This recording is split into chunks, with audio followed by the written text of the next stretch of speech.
আলেম অপর একজন আলেমকে মানতে পারে না, তাই নির্দ্বিধায় বলে দিচ্ছে যে ওই যা বলেছে ভুল বলেছে।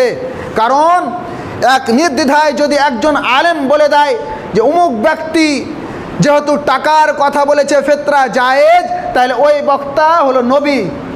বলছে না বলে না? আপনারা শুনতে পাচ্ছেন যে ফকিরের লাভ বেশি, অতএব টাকা দিতে হবে। যারা টাকা দেবে তাদের ফিতরা হবে না, পরিষ্কার কথা, তাদের ফিতরা হবে না। যিনি বলেন খাদ্য দ্রব্য দিতে হবে তিনি হচ্ছেন নবী, আর যারা বলে টাকা দিতে হবে তারা হচ্ছে সাধারণ মানুষ, সাধারণ মৌলবি। আপনি নবীর কথা শুনবেন না পাপির কথা শুনবেন? আলেম অপর একজন আলেমকে মানতে পারে না, তাই নির্দ্বিধায় বলে দিচ্ছে যে ওই যা বলেছে ভুল বলেছে। কারণ এক নির্দ্বিধায় যদি একজন আলেম বলে দেয় যে অমুক ব্যক্তি যেহেতু টাকার কথা বলেছে ফিতরা জায়েজ, তাহলে ওই বক্তা হলো নবী। বলছে না বলে না? আপনারা শুনতে পাচ্ছেন। এই কথাই কোনো দিনও বলা যাবে না। কারণ রাসূলুল্লাহ সাল্লাল্লাহু আলাইহি সাল্লামের পরে পরে যেই যুগ, সাহাবীদের যুগ, তাবিদের যুগ, মুআবিয়াদের যুগ, যে উমাইয়াদের যুগ, সে সময় বিশিষ্ট সাহাবী তাবি তিনারাও কিয়াস করে টাকার ফিতরা তিনারা দিয়েছেন। তাহলে পারে যদি বলা যায় যে এখন যে আলেম বলবে টাকার ফিতরা জায়েজ ওই নবী, যদি এরকম কেউ বলে তাহলে অনেক ভারতে বিজ্ঞ বিজ্ঞ আলেম রয়েছে, তারাকে নবী বলা হচ্ছে। কিন্তু ওই সমস্ত আলেম বুঝতে পারে না যে আমি যে কথাটা বললাম যে টাকার ফিতরা যদি জায়েজ হয় তাহলে যেই মুলবি বলল সে হলো নবী, কিন্তু সে বুঝতে পারলো না যে আমার কথাটা কোথায় গিয়েছে। এই কথাটা সাহাবী পর্যন্ত দৌড়িয়ে চলে গেছে।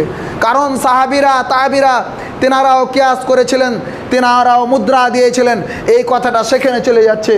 তাই আমাদের মধ্যে একটা সমস্যা, এই বিভেদ কেন বলেন তো? কারণ হিংসা। হিংসা মানে কি? আমি ওকে মানতে পারি না, আমি ওর কথা বরদাস্ত করতে পারি না, তাই হিংসা চলে আসছে।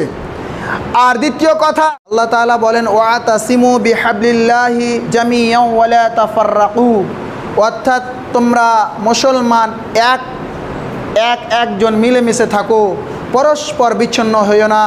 লা তাফাররাকু অর্থাৎ বিচ্ছিন্নতা হইও না, আলাদা হয়ে যেও না।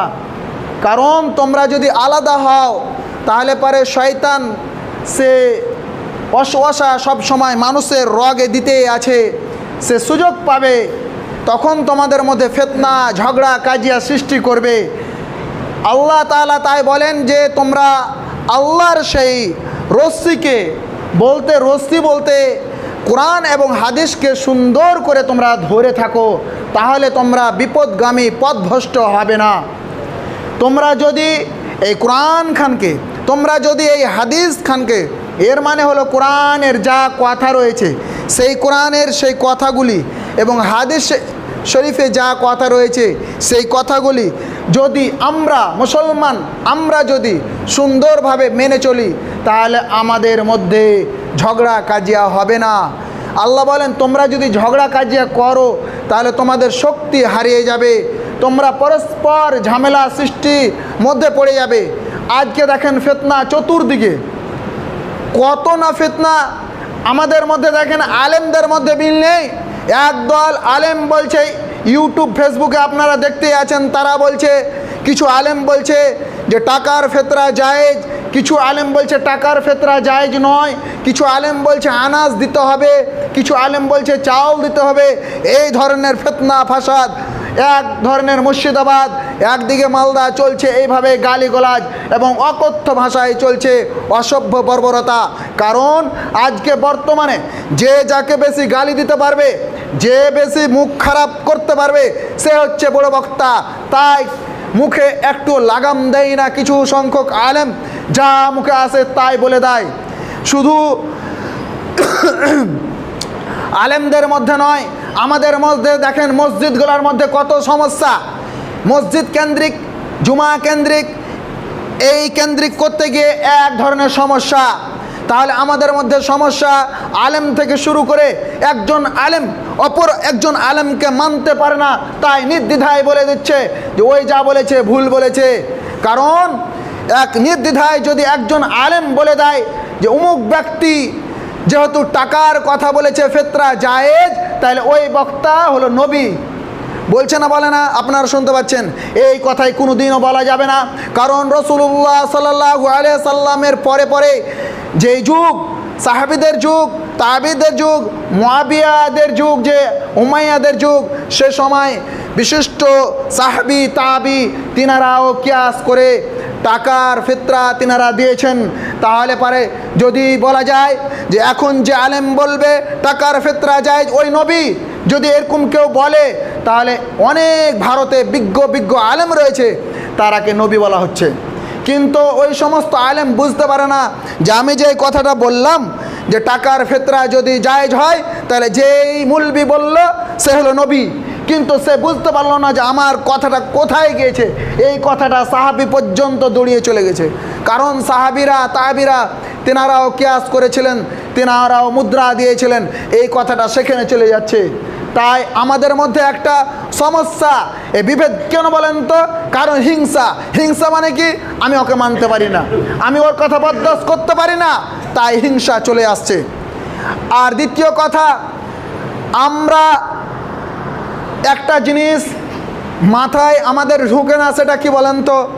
যে যেখানে উত্তম বলা হচ্ছে আনাজ অর্থাৎ খাদ্যদ্রব্য, এটা হচ্ছে ভালো উত্তম, তাহলে আমাদের তো খাদ্যদ্রব্য দেওয়া উচিত। তাহলে আলেমকে যখন জিজ্ঞাসা করছে কোনটা চলবে, আপনি সব চাইতে ভালোবাসেন কাকে? আপনার আত্মাকে, আপনার শরীরকে, আপনার জীবনটাকে। তাহলে আপনি কি চান না যে আপনার জীবনটা, সারাটা জীবন মৃত্যুর পরে সুখ হয়, যেন শান্তিতে আপনি থাকতে পারেন? তাহলে এখন ডাক্তারের বাড়ি আপনি যাচ্ছেন, দিয়ে বলছেন আচ্ছা ডাক্তারবাবু কোনটা ট্যাবলেট তুমি দাও তো, ওই ভালো ট্যাবলেটটা দাও, দাম 6 টাকা লাগবে, কিন্তু তোমার কাছে যেটা ভালো আছে ওই ভালো ট্যাবলেটটা দাও। তাহলে আমরা যখন ডাক্তারের বাড়ি যাচ্ছি, কিছুক্ষণ শরীরটাকে ভালোবাসি, তাই বলছি ভালো ট্যাবলেটটা দাও, তাই বলছি ভালো ইঞ্জেকশন দাও, কারণ শরীরটাকে আমাকে সুস্থ রাখতে হবে। তাহলে আমরা এটা কেন বুঝলাম না যে মৃত্যুর পরে আমাদের একটা লম্বা জীবন রয়েছে, সেই লম্বা জীবনে তার জন্য আমাকে কোন ইবাদত করলে, কি করলে সেইটা আমার সারাটা জীবন শরীরটা আমার সুস্থ রাখবে, তাহলে আমি সেখানে ভালো কোনটা হবে এই সম্পর্কে জিজ্ঞাসা না করে তখন বলছি আমি কোনটা চলবে। আপনি কি ডাক্তারের বাড়ি গিয়ে কোনো সময় বলছেন যে কোনো রকমের একটা ট্যাবলেট দাও তো? তখন এটা কথা বলেন না।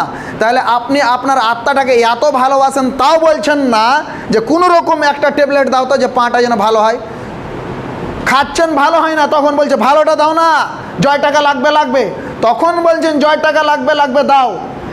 আর যখন ফেতরার বেলায় তখন আপনি কেন বলবেন যেটা চলবে মৌলভী সাহেব? জি না, তখন আপনাকে বলতে হবে কোনটা উত্তম আমি সেটা দেবো। তাহলে পর আনাজ যেহেতু উত্তম, তাহলে আমাদেরকে সেটাই বলতে হবে এবং সেটাই নির্দ্বিধায় এক বাক্যে মেনে নিতে হবে যে আমাদেরকে চালই দিতে হবে। কারণ ফিতরা হচ্ছে আপনার ওয়াজিব, ফরজ।